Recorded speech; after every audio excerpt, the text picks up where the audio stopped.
스프. 나도 꼴찌더라. 줄줄이 커밍아웃. 집단 반발 직면한 이재명. SBS 김민표 디지털 컨텐츠 제작위원회 2월 21일자 스브스 프리미엄 이브닝 뉴스레터입니다. 민주당에서 현역 의원 하위 평가를 통보받았다고 스스로 밝힌 의원이 21일까지 6명으로 늘었습니다. 김영주, 박용진, 윤영찬, 송갑석, 김한정, 박영순 의원입니다.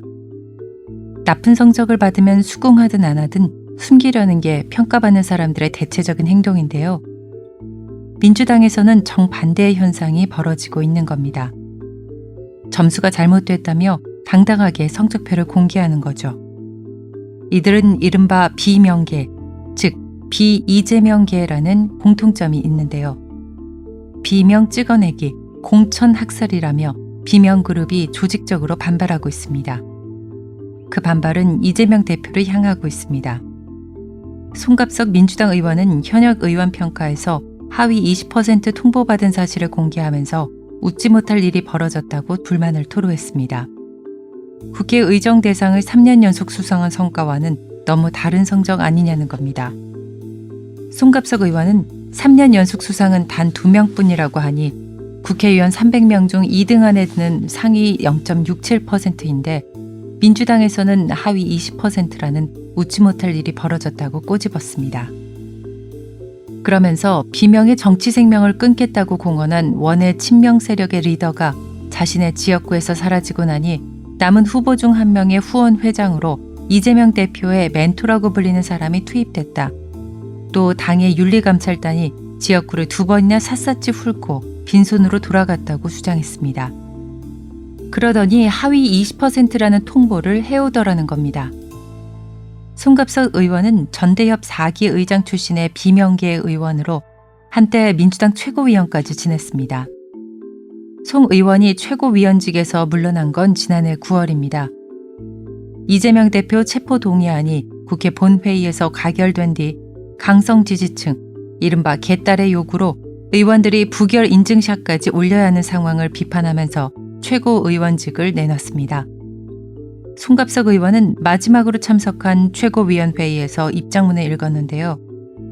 자기 증명을 거부합니다라는 말을 2차례나 하면서 가결표를 던졌는지 부결표를 던졌는지 공개하라는 강성 지지자들의 요구를 거부했습니다. 송 의원은 낮은 성적표를 받았지만 탈당은 하지 않겠다고 했습니다. 그러면서도 이번 총선에서 일부러 패배하려고 하지 않는 한 저럴 수는 없다는 것이 현재 민주당에 대한 세간의 평가라며 이재명 대표를 비판했습니다. 하위 10%, 그러니까 사실상 꼴찌 수준의 성적을 받았다면서 자기 점수를 공개한 의원도 2명 있는데요. 대전 대덕구의 초선 박영순 의원과 경기 남양주 의뢰 재선 김한정 의원입니다. 김한정 의원은 옛 동교동계와 가깝고 현 당내 주류인 친명그룹과는 거리가 있어서 역시 비명계로 분류됩니다. 김한정 의원은 남양주 을 선거구는 지난 대선에서 이겼고 지방선거에서 도지사와 시도의원 7인의 출마자 전원을 당선시켰다. 감히 국민의힘을 넘볼 수 없도록 해놓았다. 그런데 갑자기 육사생도 시절 남양주 행군 경험을 내세운 비례의원이 나타났고 김한정은 비명이라는 논란이 일기 시작했다고 주장했습니다. 여기서 육사생도 시절 남양주 행군 경험을 내세운 비례의원은 김병주 의원을 말하는데요. 김병주 의원은 육군대장 출신으로 친명계로 분류됩니다. 박영순 의원도 현역 의원 하위평가 대상 10%에 들었다며 이재명 대표의 사당이 된 민주당이 저를 죽이려 할지라도 결코 굴하지 않겠다고 강하게 맞받았습니다. 박영순 의원은 표적 공천이라고 주장했는데요. 오래전부터 상대 후보 측에서는 박영순은 비명이라서 컷오프 된다고 공공연히 떠들고 다녔는데 공천관리위원회 하위 10% 통보로 결국 애초부터 기획된 것이라는 결론에 이르게 됐다고 주장했습니다. 박 의원의 상대 후보는 박정현 전 대덕구청장인데 송갑석 의원 후임으로 최고위원에 임명된 친명계입니다. 이때부터 비명 찍어내기 논란이 일기도 했습니다. 박영순 의원은 최근 공천 파동의 모습은 친명 횡재, 비명 횡사라는 말을 부인하기 어렵게 한다면서 이재명 대표 2선 후퇴를 주장하기도 했습니다. 공천 갈등이 심해지는 상황에서 민주당 의원총회가 열렸는데 이재명 대표를 위시한 당 지도부를 성토하는 장이 됐습니다. 그런데 정작 이재명 대표는 불참했고 이에 대한 의원들의 불만도 컸던 것으로 전해졌습니다. 의원총회에서는 10여 명이 자유토론에 나서서 공천과 관련한 의견을 개진했는데 대부분은 비명계였습니다.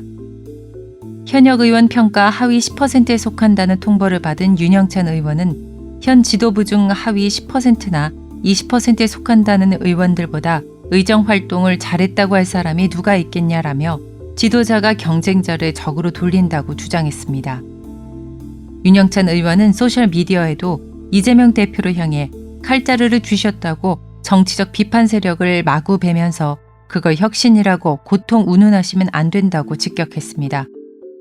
정청래 최고위원이 중간에 자리를 뜨자 의원들 사이에서는 대표도 없는데 어디 가냐라며 고성 섞인 항의가 나왔다고 합니다.